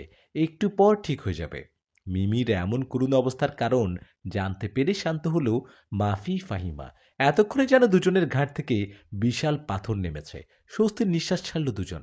তখনই বনলতা রাধবীকে উদ্দেশ্য করে বলে উঠল, তাহলে এবার বলো, কি বিপদ আমাদের, যে জন্য তুমি এত কঠোর অভিমান ভুলে পাতালপুরি ফিরেছ? আমি জানতে পেরেছি চক্রেই অমাবস্যায় 7 জন মানব বলি দেওয়ার প্রস্তুতি নিচ্ছে। এই 7 জন মানব বলি দিতে সক্ষম হলেই চকর অমরত্ব লাভ করবে। এরই মধ্যে চকর 7 জন মানব সন্তানের ব্যবস্থা করে ফেলেছে। তাদের সামনে রেখে মস্তিষ্কের সঙ্গে দেহের আত্মিক এক সম্পর্ক তৈরি করে চকর এখন প্রাণায়াম করতে ব্যস্ত। 2 দিন পরেই অমাবস্যা। এর ভেতর চকরকে আটকানো না গেলে চকর তার লক্ষ্যে পৌঁছে যাবে। আর একবার চকর যদি তার লক্ষ্যে পৌঁছায়, তাহলে নিমেষেই পাতালপুরীকে মৃত্যুপুরীতে রূপান্তর করবে। বাঁচতে দিবে না পাতালপুরীর কাউকে। সবার আগে হত্যা করবে তোর স্বামীকে, তারপর তোদের সবাইকে। তোদের কষ্ট দিয়ে হত্যা করেই পাতালপুরী দখল করবে। তারপর যেই চকরকে মেনে নিবে না, তাকেই হত্যা করবে। তখন আর কোনো শক্তি আটকাতে পারবে না।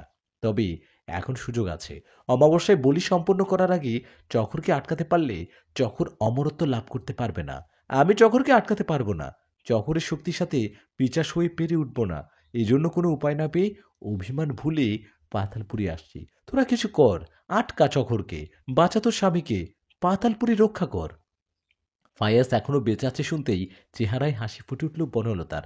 হাসির সাথে দুফোঁটা অশ্রু এসে জমেছে বনলতার চোখের কোণে। বনলতা এক হাত দিয়ে অশ্রুকণা মুছতে মুছতে রাধবীকে উদ্দেশ্য করে বলল, চকরকে কিছুতেই তার লক্ষ্যে পৌঁছাতে দিব না। জীবন বাজি রেখে হলেও আটকাবো চকরকে, উদ্ধার করব ফায়াজকে। বনলতা কথাটা শেষ করতে না করতে ফাহিমা বলে উঠল, কিন্তু আমরা তো চকরের সন্ধান জানি না। আপনি কি চকরের সন্ধান দিতে পারেন আমাদের? এই জন্যই তো এসেছি। চকরের অবস্থান সম্পর্কে আমি অবগত। বিগত কয়েক বছর ধরে আমি চকরকে চোখে চোখে রাখছি। চকর কি করে না করে সমস্ত খবরই আমার জানা। চকরের অবস্থান পৃথিবীর থর মরুভূমিতে। থর মরুভূমির নির্জন এক অংশে চকর আস্তানা গেড়েছে। সেখানেই মানুষ বলি দিয়ে শয়তান রাজের পূজা করত চকর। এলাকার জনমানব শূন্য হওয়ায় চকরের এই কুকর্ম মানবের চক্ষু গোচর। নিশ্চিন্তে মানুষ বলি দিয়ে চলছে চকর। থর মরুভূমিতে অস্থায়ী একটা গোপন কারা বানিয়ে তোর স্বামীকে সেখানে বন্দি করে রেখেছে। কথাগুলো বলেই থামল রাধবী। রাধবী থামতেই মিমি বলে উঠল, কিন্তু এই থর মরুভূমিটা পৃথিবীর কোথায়, কোন দেশে পড়েছে? মিমি কথাটা বলতেই একটু হেসে মিমির দিকে তাকালো রাধবী। হেসে হেসে মিমিকে বলল, বাহ, সুস্থ হয়েছে তাহলে, কি সুন্দর ডানাও গজিয়েছে দেখছি। ডানা গজানোর কথা শুনতেই মিমি পিঠের দিকে তাকালো। তাকাতেই চমকে উঠল, সত্যি ডানা গজিয়েছে। ডানা গজিয়েছে দেখতেই মাফি, ফাহিমা, বনলতা সবাই ছুটে এসে মিমির পাশে দাঁড়ালো। এতক্ষণ আসলে কেউই খেয়াল করেনি। সবাই মগ্ন ছিল রাধবীর কথায়। মিমি নিজেও কতটা মগ্ন ছিল যে নিজের ডানা গজিয়েছে অথচ নিজেই ঘুণাক্ষরেও বুঝতে পারল না। তখনই হঠাৎ ফাহিমা এসে মিমির ডানার নিচে হাত ঢুকিয়ে দিল। একটু পরই ডানার নিচ থেকে বের করলো রূপার কাঠি। রূপার কাঠি দেখতেই মাফি বলে উঠল, বাহ, তুমি তো পরী, পরী শক্তিও পেয়ে গেলে একদিনেই সব। এসব দেখে খুশি হলো সবাই। বনলতাও অনেক খুশি হয়েছে। খুশি হয়ে মিমিকে উদ্দেশ্য করে বলল, যাক, চিন্তামুক্ত হলাম আজ। এতদিন অনেক চিন্তা ছিলাম। প্রসঙ্গ অন্যদিকে চলে যাচ্ছে দেখে রাধবী তখনই বলে উঠল, শোনো সবাই, মিমি, তুমি ভালো একটা প্রশ্ন করেছ। আমি আসলে সেটা বলতে ভুলে গিয়েছিলাম। কথাটা বলেই মাথা চুলকালো রাধবী। মাথা চুলকিয়ে বলতে লাগলো, পৃথিবীর ভারত পাকিস্তানের সীমান্ত জুড়ে বিস্তৃত থর মরুভূমি। এবার তোমাদের বলি থর মরুভূমি সম্পর্কে। আয়তনের দিক দিয়ে এটি বিশ্বে 18তম উপমহাদেশীয় মরুদেশ। ভারতের রাজস্থান, হরিয়ানা, পাঞ্জাবের দক্ষিণাঞ্চল, গুজরাটের উত্তরাংশ এবং পাকিস্তানের সিন্ধু প্রদেশের পূর্বাঞ্চল ও পাঞ্জাবের দক্ষিণ পূর্ব অংশ জুড়ে বিস্তৃত এটি। প্রায় ৭৭,০০০ বর্গমাইল এলাকায় প্রসারিত। চাঞ্চল্যকর আরেকটা তথ্য কি জানো? ৬ মিলিয়ন বছরের পুরনো ডাইনোসরের জীবাশ্ম পাওয়া গেছে কিন্তু এই মরুভূমিতেই। এই মরুভূমিতে কিন্তু মানুষও বাস করে, যদিও বা সংখ্যায় খুবই কম। থর মরুভূমির একেবারে কেন্দ্রবিন্দুতেই চকরের আস্তানা। তোমরা কিন্তু কাল সকালবেলা বেরিয়ে পড়বে। তোমাদের হাতে কিন্তু সময় একদম নেই। আরেকটা কথা, তোমাদের এই যুদ্ধে আমি তোমাদের সরাসরি কোনো সাহায্য করতে পারবো না। যা করার তোমাদেরই করতে হবে। আমি এইটুকুই করতে পারবো। তোমাদের হয়ে এই 2 দিন রাজ্যভার সামলাতে পারবো। পাতালপুরি নিয়ে কোনো রকম চিন্তা করা লাগবে না। এখন শোনো, পৃথিবীতে গিয়ে কিভাবে কি করবে? প্রথমে কালকে তোমরা পাতালপুরি থেকে বেরিয়ে পৃথিবীর পাকিস্তানে গিয়ে উঠবে। তারপর সরাসরি চলে যাবে থর মরুভূমিতে। মরুভূমির একেবারে মাঝে গিয়ে থামবে। তারপর চারদিক খুঁজতে থাকবে লাল রঙের একটা মটকা। লাল রঙের মটকা দেখতেই বুঝবে ঠিক জায়গায় এসে গেছো। মটকা দেখতেই আবার মটকার কাছে চলে যেও না, না হয় চকর তোমাদের উপস্থিতি টের পেয়ে যাবে। বনলতা, তুই লাল মটকা দেখতেই তখন সতর্কতার সাথে চারদিক দেখতে শুরু করবি, কারণ তোর চোখেই প্রথম দেখা যাবে শয়তান রাজের উপাসনালয়। আর ওই উপাসনালয়ের ভেতর তখন চকর প্রাণায়ামে ব্যস্ত থাকবে। সেই সুযোগে কাজে লাগাবি তোরা। আস্তে আস্তে এগুতে থাকবি আর সুযোগ বুঝেই আচমকা আক্রমণ করে বসবি। চকর বুঝে ওঠার আগেই মেরে ফেলবি। তারপর রঙিন মটকার কাছে যাবি, মটকাটা ভেঙে ফেলবি। মটকা ভাঙতেই দেখতে পাবি সুড়ঙ্গ। সুড়ঙ্গের ভেতর দিয়ে এগোতে শুরু করবি। কিছু দূর এগুলোই দেখতে পাবি সেই গোপন কারাগার। আর সেই কারাতেই তোর স্বামীকে পেয়ে যাবি। আর হ্যাঁ, মানব সন্তানগুলোকে বাঁচিয়ে রাখার চেষ্টা করবি। বাঁচাতে পারলে তাদেরকে তাদের ঘরবাড়িতে পৌঁছে দিয়ে পাতালপুরে আসবি। এখন ঠিক কর, তোরা কে কে পৃথিবীতে যাবি? সবাই যাবি নাকি কেউ এখানে থাকবি? যাদবের কাছ থেকে সব কথা শোনার পরে সবাই মিলে সিদ্ধান্ত নিতে বসে পড়ল কে কে যাবে পৃথিবীতে। সবাই চাচ্ছে সবাই যেতে। এদিকে বনলতা বলল, সবাই গেলে হবে না, একজনকে পাতালপুরি থাকতে হবে। রাধবী না হয়ে একা একা রাজ্য নিয়ন্ত্রণ করতে পারবে না। কিন্তু কেউ থাকতে নারাজ। এক একজন এক এক দোহাই দিচ্ছে। কেউ বাবাকে উদ্ধার করার দোহাই দিচ্ছে, তো কেউ স্বামীকে। শেষে সিদ্ধান্ত হলো মাফি থেকে যাবে। প্রথমে মানতে নারাজ হলেও শেষ পর্যন্ত বনলতার হুকুম অমান্য করতে পারল না। কথাবার্তা সব চূড়ান্ত করে সবাই ঘুমোতে চলে গেল। যদিবা কারো তেমন ঘুম হলো না, বিছানায় ছটফট করতেও সবাই করতে করতে এই রকম কোনোভাবেই ঘুমিয়ে পড়ল। খুব ভোরে সবাই বিছানা ছেড়ে নাস্তা খেয়েই তৈরি হয়ে বেরিয়ে পড়ল পৃথিবীর উদ্দেশ্যে। শয়তান রাজের পিঠার্থে মানব বলি সম্পন্ন করার সমস্ত প্রস্তুতি নিয়ে ফেলেছে চক্র। মানব সন্তানগুলোকে শয়তান রাজের প্রতিমার সামনে বেঁধে ফেলেই রেখেছে। খড়গটাও সাজিয়ে রেখেছে সেখানে। এখন অপেক্ষা শুধু অমাবস্যার, গভীর রাত্রির। এই রাত্রিতেই শয়তান রাজের উদ্দেশ্য করে মানব বলি দিয়ে সেই রক্ত দিয়ে রক্তস্নান করবে চক্র। ভালো ভালো এই দিনটা কাটলেই হয়, কারণ আজ রাতেই অমাবস্যা। এই রাতেই অমরত্ব লাভ করবে। যদি সবকিছু ঠিক থাকে, অবশ্যই সবকিছু ঠিক থাকার কথা, এ নিয়ে কোনো চিন্তাই করে না চক্র। কারণ চক্রের এই গোপন আস্তানা সম্পর্কে কেউ জানে না। তাই এ নিয়ে আর কোনো রকম মাথা ঘামায় না চক্র। তড়িঘড়ি করে বসে পড়ে শয়তান রাজের প্রতিমার সামনে। প্রতিমার সামনে বসেই এক নাগাড়ে মন্ত্র পাঠ করতে শুরু করে দিল চক্র। চক্রের এই মন্ত্রপাঠ চলবে একটানা মাঝরাত পর্যন্ত। আর মন্ত্রপাঠ শেষ হলেই বলি দেওয়ার কাজ শুরু করতে হবে। বিকেলে পেরিয়ে সন্ধ্যার নামার আগ মুহূর্তে পাকিস্তানে উঠে পৌঁছালো ফাহিমা, মিমি আর বনলতা। পৌঁছে আর দেরি করল না। তখনই রওনা করল থর মরুভূমির উদ্দেশ্যে। কয়েক মিনিটের ভেতর পৌঁছে গেল থর মরুভূমিতে। মরুভূমিতে এসেই খুঁজতে শুরু করে দিল লাল রঙের সেই মটকাটা। চারপাশ চোখ বোলাতে লাগলো সবাই। তখনই ফাহিমার চোখে প্রথম পড়ল মটকাটা। মটকা দেখতেই নিশ্চিন্ত হলো ফাহিমা। একেবারে সঠিক স্থানে এসে পৌঁছেছে। সাথে সাথেই বনলতাকে জানালো, ওই যে দেখো আম্মু, লাল মটকা দেখা যাচ্ছে। আমরা সঠিক জায়গায় এসেছি। সাথে সাথে ফাহিমার দেখানো দিকে ফিরে তাকালো বনলতা। কথাটা মিমিও শুনতে পেয়েছে। মিমিও সেদিকে তাকালো। তাকাতেই দুজনে দেখতে পেল মটকাটা। মটকা দেখতেই বনলতার চোখ রঙিন হয়ে উঠল। তখনই বনলতা বলে উঠল, একদম চুপ থাকো, কেউ কোনো কথা বলবে না, কোনো রকম সাড়া শব্দ করা যাবে না। কারণ রঙিন মটকার আশেপাশেই শয়তান রাজের উপাসনালয় থাকার কথা। আর তাহলে উপাসনালয়ের ভেতর চকরেরও থাকার কথা। তাই আমাদের একদম নীরব থাকতে হবে। রাদবীর কথা অনুযায়ী উপাসনালয় আমার চোখেই আগে পড়ার কথা। তাহলে এখন আমাদের সময় নষ্ট করা একদম বোকামি হবে। সময় নষ্ট না করে তাহলে আমি খুঁজে দেখি বলেই বনলতা চারদিক খুঁজতে শুরু করলো। কয়েক মিনিট কেটে গেল, কিন্তু বনলতার চোখে তেমন কিছুই পড়ল না। মরুভূমির বালি ছাড়া অন্য কিছু চোখে না পড়ায় হতাশ হয়ে পড়ল বনলতা। ভাবল, হয়তো একটু সামনে হতে পারে, হয়তো আর একটু সামনে গেলেই দেখতে পাবো। এভাবেই সামনে হাঁটতে লাগলো বনলতা। ইশারা করে ফাহিমার মিমিকেও বলল সামনে এগোতে। এক পা দুপা করে সামনে হাঁটতে লাগলো তিনজন। কয়েক পা সামনে এগুতেই হঠাৎ বনলতার চোখে পড়ল শয়তান রাজের উপাসনালয়টা।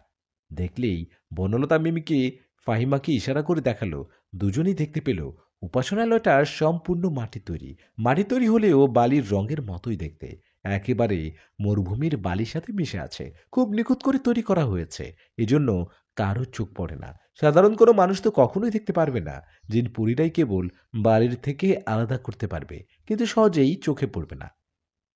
উপাসনালয়ের ভেতর থেকে মন্ত্র আওড়ানোর শব্দ আসতে লাগলো তিনজনের কানে। মন্ত্র পড়ার আওয়াজ শুনেই বনলতা বুঝতে পারল চখরেই যে ভেতরে মন্ত্র পড়ছে। কারণ চখরের কণ্ঠস্বরটা যে বনলতার জানা। চখর ভেতরে শিওর হতেই তিনজন মিলে যুক্তি করতে শুরু করলো। যুক্তি করতে লাগলো কিভাবে আক্রমণ করবে, কে আগে আক্রমণ করবে, একজন একজন করে আক্রমণ করবে না সবাই একসাথে। কিন্তু যুক্তিতর্কে কোনো সিদ্ধান্তে পৌঁছাতে পারছিল না তারা। বনলতা বলছে সবাই একসাথে আক্রমণ করবে। এতেই চখর দিশেহারা হয়ে পড়বে। সবার শক্তির সাথে পেরে উঠবে না। চখর একজনকে ধরতে গেলে অন্যজন ঝাঁপিয়ে পড়বে। এতে করে চখরকে সহজে পরাস্ত করা যাবে। কিন্তু ফাহিমা বনলতার এই যুক্তি মানতে নারাজ। ফাহিমা দিচ্ছে অন্য যুক্তি। ফাহিমা বলছে একজন একজন করে আক্রমণ করতে। সবাই যদি একসাথে আক্রমণ করতে গিয়ে কোনো কারণে ধরা পড়ে যায়, তাহলে কি হবে? সব শেষ হয়ে যাবে। চকরকে কোনোভাবেই আটকানো তো যাবেই না, বরং সবার জান যাবে। আর একজন করে যদি আক্রমণ করতে যাই, তাহলে সে যদি ধরাও পড়ে, তখন তাহলে বাকি দুজন মিলে কোনো না কোনো উপায় বের করে সবাইকে বাঁচাতে পারবে। ফাহিমার এই যুক্তি বনলতা আর মিমির কাছে অযৌক্তিক মনে হচ্ছে। তাদের হিসেব, একজন ধরা পড়ে গেলে পরে অন্য কোনো উপায় বের করবে। কিছুই তো হবেই না, সবারই জান যাবে। জান যাওয়ার সম্ভাবনা তো আছেই, এর থেকে ঝুঁকি নিতে অসুবিধে কোথায়? সবাই মিলে চেষ্টা করে ব্যর্থ হলেও কোনো আফসোস থাকবে না। কিন্তু ফাহিমাকে কিছুতেই বোঝানো যাচ্ছে না। ফাহিমাকে বোঝাতে ব্যর্থ হয়ে বনলতা রেগে গেল। শত চেষ্টা করেও রাগ নিয়ন্ত্রণ করতে পারল না। চেঁচিয়ে উঠল। চেঁচিয়ে বলে উঠল, চুপ কর, আমি যা বলি তাই শোন, বেশি বুঝতে চাস নে।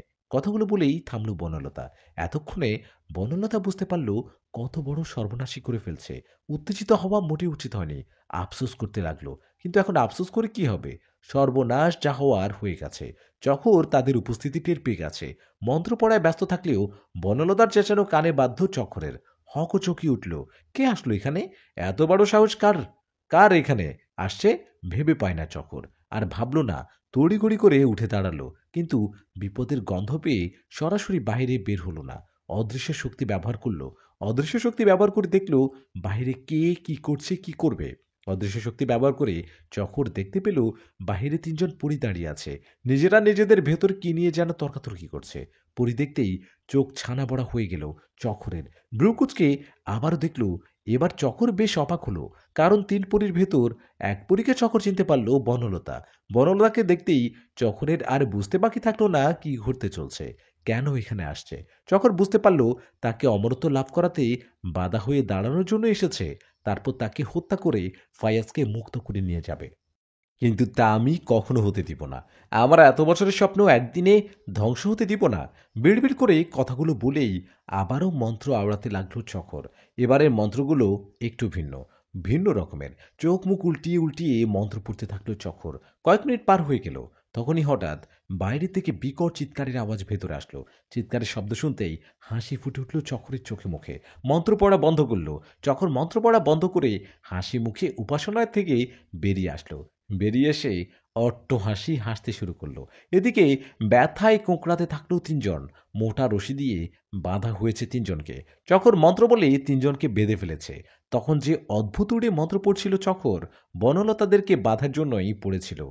মন্ত্র বলেই আচমকা অদ্ভুত রকমের রশি এসেই বনলতাদেরকে পেঁচিয়ে ফেলে। আচমকা হওয়ার দরুন কিছুই করতে পারল না তিনজনে। কিছু বুঝে ওঠার আগেই সব ঘটে গেল। এদিকে রশি মোটা হওয়ায় ব্যথা পাচ্ছিল সবাই। এজন্য চিৎকার করে উঠে। চিৎকার শুনেই শিওর হয় চকর। তার মন্ত্র কাজ করেছে। তখন বেরিয়ে আসে। বেরিয়ে আসতে আসতে অট্ট হাসি হাসতে থাকে চকর। হাসতে হাসতে বনলতার দিকে এগোতে থাকে। এক পা দুপা করে সামনে এসে বনলতাদের একেবারে কাছে এসে দাঁড়ায় চকর। সামনে পৌঁছতেই চট করে তিনজনের ডানা থেকে রূপার কাঠি হাতিয়ে নেয় চকর। রূপার কাঠি নিজের আওতাধীন হতেই হো হো হেসে উঠে চকর। চিবিয়ে চিবিয়ে বলতে থাকে, আমার কাছে বাধা দিতে এসেছিস? আমাকে মারতে এসেছিস? কিন্তু দুঃখের বিষয়, তোদের এখন মরতে হবে। বলি শেষ করেই তোদেরও বলি দিব।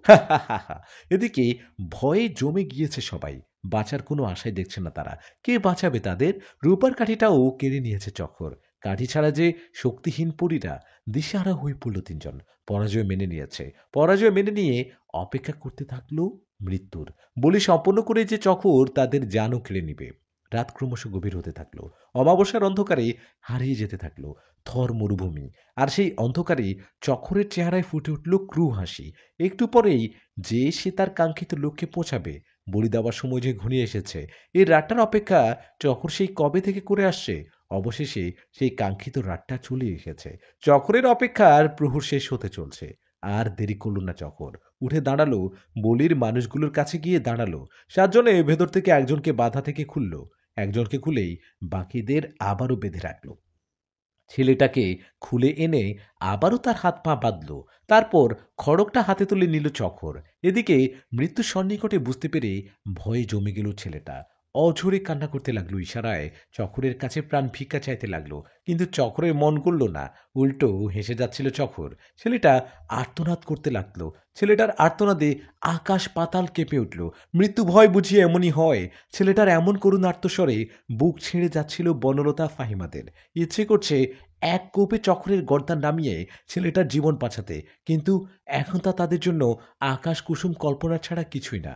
আস্তে আস্তে ছেলেটার মাথার সামনে এসে দাঁড়ালো চকর। চোখ মুখ বন্ধ করলো। চোখ মুখ বন্ধ করে বিড়বিড় করে মন্ত্র আওড়াতে শুরু করলো। এভাবে কিছুক্ষণ কেটে গেল। চকরের মন্ত্র পড়া শেষ হলো। মন্ত্র পড়া শেষ হতেই খড়গটা উপরের দিকে উঠিয়ে ধরল। উপরে তুলেই সজোরে এক কোপে ঘাট থেকে মাথা আলাদা করে ফেলল। ছেলেটাকে কোপ দেওয়ার সাথে সাথে ফিনকিতিয়ে রক্ত ছুটে এসে পড়ল বনলতার মিমি চোখে মুখে। চোখ মুখ জামা কাপড় রক্তে ভিজে গেল তাদের। এমন ভয়াবহ দৃশ্য দেখে নিজেকে ধরে রাখতে পারল না মিমি। আকাশ পাতাল এক করে চিৎকার করে উঠল। মিমিকে চিৎকার করতে দেখে গাল ভেঙে তাকালো চক্ষর। মিমির দিকে তাকিয়ে ভ্রু হাসি হাসলো। হেসে হেসে বলল, একটু পর তোদেরও এমন দশা হবে। কথাটা শুনেই কাঁপতে লাগলো ফাহিমা মিমি। মায়ের আঁচলে নিজেকে আড়াল করতে লাগলো মিমি। কখনো এমন পরিস্থিতিতে না পড়ায় বেশি ভয় পাচ্ছিল। ফাহিমাও ভয় পাচ্ছিল। মরণকে যে সবাই ভয় পায়, কিন্তু কাউকে বুঝতে দিচ্ছিল না। বনলতাও আফসোস করতে লাগলো, মাফিকে কেন আসতে নিষেধ করেছিলাম। মাফি থাকলে আজ এমন পরিস্থিতিতে পড়তে হতো না। কিন্তু এখন আফসোস করলে আর কি হবে? কোনো লাভ হবে না। কপালে যা আছে তাই হবে। ভাগ্যের উপর ছেড়ে দিতে হবে। এক এক করে ৬ জনকে বলি দিয়ে ফেলল চকর। আর বাকি একটা বলি দেওয়ার। আর একটা বলি দিতে পারলেই চকরকে আর কেউ আটকাতে পারবে না। একটা বলি দিয়েই রক্ত স্নান করে চির অমর হয়ে যাবে চকর। এদিকে নিজেদের চোখের সামনে ৬টা মানুষকে বলি হতে দেখে বাঁচার বিন্দু মাত্র আশাটুকুনও ছেড়ে দিল বনলতা। মৃত্যুর প্রহর গুনতে শুরু করলো সবাই। এদিকে ৬টা বলি শেষ করে শেষ বলির দিকে এগোতে লাগলো চকর। চোখ বন্ধ করে ফেলল সবাই। এসব আর নিতে পারছে না তারা। চোখ বন্ধ করে অপেক্ষা করতে লাগলো শেষ বলির। এমনই সময় তারা শুনতে পেল কারো বুক ফাটা আর্তনাদ। এমন তীক্ষ্ণ আর্তনাদ শুনে হকচকিয়ে উঠল তারা। এমন তীক্ষ্ণ আর্তনাদ যে কোনো মানবের হতে পারে না। তড়িঘড়ি করে তাকালো সবাই। তাকাতেই বড় সড় রকমের একটা শক খেলো। কিভাবে এমনটা হতে পারে? বিশ্বাসই হচ্ছিল না তাদের। মাফি কিভাবে আসলো? আর এসে চকরের এমন করুণ দশা করলো, সবকিছু স্বপ্নের মতো লাগছিল। তারা ভাবতেই পারছে না এ যে স্বপ্ন নয়। তখন তারা আর্তনাদ শুনে তাকাতেই দেখতে পায় চকর বালিতে ছটপট করছে মৃত্যু যন্ত্রণায়। বুকে গাঁথা তলোয়ার ধরে মাটিতে ছটপট করছে চকর। আর চকরের লুটিয়ে পড়া দেহের কাছেই দাঁড়িয়ে দাঁড়িয়ে হাঁপাচ্ছে মাফি। মৃত্যু যন্ত্রণায় ছটপট করতে লাগলো চকর। একটু দূরে দাঁড়িয়ে তা দেখছে আর হাঁপাচ্ছে মাফি। হাঁপাচ্ছে আর মিনমিন করে বলছে, শেষ শয়তানটা। শয়তানটাকে পরাস্ত করতে পেরেছি। আমরা সফল হয়েছি। এদিকে চকরকে এমন করুণ মৃত্যু যন্ত্রণায় ছটপট করতে দেখে স্বস্তির নিঃশ্বাস ফেলল সবাই। চোখের কোণে জল এসে টলমল করতে লাগলো সবার। এই জল খুশির জল, যুদ্ধ জয়ের জল, শয়তানকে পরাস্ত করার খুশির জল। মানব সন্তানটা নিশ্চিত মৃত্যুর হাত থেকে বেঁচে স্বস্তির নিঃশ্বাস ছাড়ল। জড়িয়ে ধরল মাফিকে। শুক্রিয়া জানিয়ে বলল, আপনি মানুষ না অন্য কিছু আমি তা জানি না। আপনি যেই হন, আপনার কাছে চিরকৃতজ্ঞ থাকব। আপনার এই উপকারের কথা কখনো ভুলব না। ঈশ্বরের কাছে সবসময় আপনার মঙ্গলের প্রার্থনা করব। মাফি জবাবে কিছুই বলল না। একেবারে চুপ থাকলো কিছুক্ষণ। কিছুক্ষণ চুপ থেকে বলে উঠল, তুমি এখন কোথাও যেও না। আমাদের সাথে থাকো। আমাদের কাজ সম্পূর্ণ হলে তোমাকে তোমার বাসায় পৌঁছে দিয়ে আসবো। ছেলেটা মাথা ধুলিয়ে হ্যাঁ সম্মতি জানালো। এদিকে বনলতা বারবার মাফিকে জিজ্ঞেস করে চলছে, কিভাবে সে আসলো এখানে? কিভাবে চকরকে হত্যা করলো? সবকিছু জানতে পাগল প্রায় বনলতা। মাফি তখন সবাইকে উদ্দেশ্য করে বলতে শুরু করলো, সেদিন আপনি আমাকে পৃথিবীতে না গিয়ে পাতালপুরি থাকতে বললেন। আমি তখন আপনাকে কথা দেই পাতালপুরি থাকার। কিন্তু মনে মনে ঠিক করি আপনাদের অগোচরে আমি পৃথিবীতে আসব। কারণ আপনাদের উপর আমি তেমন নির্ভর করতে পারছিলাম না। আমি জানতাম চতুর চকরের সাথে কিছুতেই আপনারা পেরে উঠবেন না। আর এসব ভেবে আমি সিদ্ধান্ত নেই পৃথিবীতে আসার। আর আপনাকে মিথ্যে আশ্বাস দিই আমি পাতালপুরি থাকব। সেদিন আবার মিথ্যে বলা ছাড়া কোনো উপায়ও ছিল না। কারণ আমি যদি সেদিন পাতালপুরি থাকার কথা না বলতাম, তাহলে সেদিন আপনি উত্তেজিত হয়ে পড়তেন। আর আপনি উত্তেজিত হয়ে কি থেকে কি করে ফেলতেন আমি সেটা চাইনি। এজন্য সেদিন আমার মিথ্যে বলা। তারপর আমার এই পরিকল্পনার কথা আমি রাঘবীকে জানাই। রাঘবী আমার সব কথা শুনে আমাকে অভয় দেন। বলেন আমাকে পৃথিবীতে যেতে। এরপর রাধবী একটা তলোয়ার এনে আমার হাতে তুলে দিয়ে বলেন, আপনাদের সাথে সাথে বেরিয়ে পড়তে। সেদিন যখন আপনারা পাতালপুরি থেকে বেরিয়ে পড়েন, আপনাদের অগোচরে আমিও আপনাদের অনুসরণ করে আপনাদের পিছু পিছু চলতে থাকি। কিন্তু আপনাদের দেখা দেই না, অদৃশ্য থাকি আমি। দেখতে দেখতে কেটে যায় কয়েক ঘন্টা। এর মধ্যে আপনারা চকরের হাতে ধরা পড়েন। তখন আমি আপনাদের কাছাকাছি ছিলাম। তখন একবার ভাবছিলাম আপনাদের দেখা দিব, জানাবো, চিন্তা না করতে, আমি আপনাদের সাথেই আছি। কিন্তু তখন মুহূর্তেই ভাবনা পাল্টে ফেলি। তখন ভাবলাম, আপনাদের দেখা দিতে গিয়ে যদি আমিও ধরা পড়ি, তাহলে কি হবে? সব শেষ হয়ে যাবে। এই যুদ্ধ জয়ের বিন্দুমাত্র আশাও বেঁচে থাকবে না তখন। শয়তান চকরকে কেউ আটকাতে পারবে না। আর পাতালপুরি পরিস্থান সব ধ্বংস করে ফেলবে শয়তানটা। এসব ভেবে আমি তখন ধরা দেই না। আরও সাবধানে লুকিয়ে থাকি। লুকিয়ে থাকি আর সুযোগ খুঁজতে থাকি কিভাবে চকরকে আক্রমণ করা যাবে। কিন্তু তেমন কোনো সুযোগ পাই না। এরই মধ্যে চকর বলি শুরু করে দেয়। এক এক করে ৬টা বলি দিয়েও ফেলে। কিন্তু তখনও কোনো সুযোগ হয় না আমার। তখন আমি বেশ ভয় পেয়ে যাই। কারণ আর বাকি একটা বলি। এর মধ্যে চকরকে না আটকানো গেলে আর কখনোই আটকানো যাবে না। চির অমর হয়ে যাবে চকর। এদিকে চকর শেষ বলিটার দিকে এগোতে থাকে। আমি গভীর চিন্তায় পড়ে গেলাম। হাতে আর একদমই সময় নেই। যা করার এখনই করতে হবে। সুযোগের অপেক্ষা করলে এখন আর হবে না। ঝুঁকি নিতেই হবে। এছাড়া কিছু করারও ছিল না, কারণ একটু পরে ঝুঁকি না নিলে মরতেও হবে। চকর যে অমরত্ব লাভ করে ফেলবে, চেষ্টা না করে মরার চেয়ে চেষ্টা করে দেখতে অসুবিধে নেই। আর ভেবে সময় নষ্ট করি না আমি। তখনই হাতে থাকা তলোয়ারটা নিয়ে ছুটে যাই চক্রের দিকে। চকর কিছু বুঝে ওঠার আগেই চকরের তলপেট দিয়ে ঢুকিয়ে দেই তলোয়ার। শেষ করে ফেলি চকরকে। হঠাৎ আক্রমণ হওয়ায় কিছুই করার ছিল না চকরের। ধ্বংস হয় শয়তানি শক্তির, জয় হয় শুভ শক্তির। কথাগুলো বলেই বড় একটা নিঃশ্বাস ছাড়ল মাফি। নিঃশ্বাস ছেড়ে বলল, এবার চলেন, আঙ্কেলকে খুঁজে মুক্ত করি। লাল মটকার দিকে এগুতে লাগলো সবাই। কয়েক কদম হাঁটতেই সবাই পৌঁছালো একেবারে মটকার কাছে। মটকার কাছে পৌঁছাতেই বনলতা বলল, এবার আমাদের মটকাটা ভাঙতে হবে। মটকা ভাঙতেই কারাপথের সুড়ঙ্গ সৃষ্টি হবে। বনলতা কথাটা বলতেই মটকায় সজোরে লাথি দিল মাফি। মাফি লাথির আঘাত সহ্য করতে না পেরে এক লাথিতেই ভেঙে গুঁড়ো গুঁড়ো হয়ে যায় মটকাটা। মটকা ভাঙতেই সুড়ঙ্গের দেখা পেল সবাই। যেখানে মটকা ছিল সেখানে সুড়ঙ্গের সৃষ্টি হয়েছে। আর দেরি করল না। চারজনের সুড়ঙ্গ পথ দিয়ে ঢুকে পড়ল। আর ছেলেটা মরুভূমির উপরেই দাঁড়িয়ে তাদের অপেক্ষা করতে লাগলো। সুড়ঙ্গের ভেতর কিছু দূর যেতেই সবার চোখে পড়ল গোপন কারাগারটা। আর কারাগারের ভেতরই উপুড় হয়ে পড়ে আছে ফায়াজ। ফায়াজকে দেখতেই বনলতা কান্দায় ভেঙে পড়ল। ফাহিমা মিমির চোখেও জল এসে থামল। জল এসে জমল যখন, মাফিয়া সময় নষ্ট করল না। দৌড়ে পৌঁছালো কারার দরজায়। কারার দরজায় যেতেই দেখলো দরজায় তালা ঝুলছে। সাথে সাথে তালা ভাঙার কাজে লেগে পড়ল চারজন। কিছুক্ষণ চেষ্টা করে ব্যর্থ হলো সবাই। তালা খুলতে পারছিল না। শেষে মাফি তার রূপার কাঠির সাহায্য নিল। রূপার কাঠির সাহায্যে তালা খুলে ফেলল। তালা খুলতেই বনলতা কারাগারে ঢুকে পড়ল। ঢুকেই ফায়াজকে জড়িয়ে ধরল। এই দৃশ্য দেখে ফাইমার মিমির মুখে হাসি ফুটে উঠল। মাফি আর সেখানে দাঁড়ালো না। মরুভূমিতে উঠে আসলো। মরুভূমি উঠে চকরের মৃতদেহের কাছে গেল। তারপর বনলতাদের রূপার কাঠি খুঁজতে লাগলো। এদিকে বনলতা ফায়াজকে নিয়ে উপরে উঠে আসলো। এসে দেখে মাফি কি যেন খুঁজছে। বনলতা মাফিকে জিজ্ঞেস করলো, কি খুঁজছো? মাফি হাত উঁচিয়ে দেখালো রূপার কাঠিগুলো। রূপার কাঠি দেখে বনলতা একটু হাসলো। হেসে বলল, ছেলেটার কত খেয়াল। কথাটা শুনে সবাই হেসে উঠল। তখন মাফি একটু লজ্জা পেল। লজ্জা পেয়ে মুখ লুকানোর চেষ্টা করলো। আবারও সবাই হেসে উঠল। হেসে হেসে ফায়াজ বলল, এবার তাহলে পাতালপুরি যাওয়া যাক।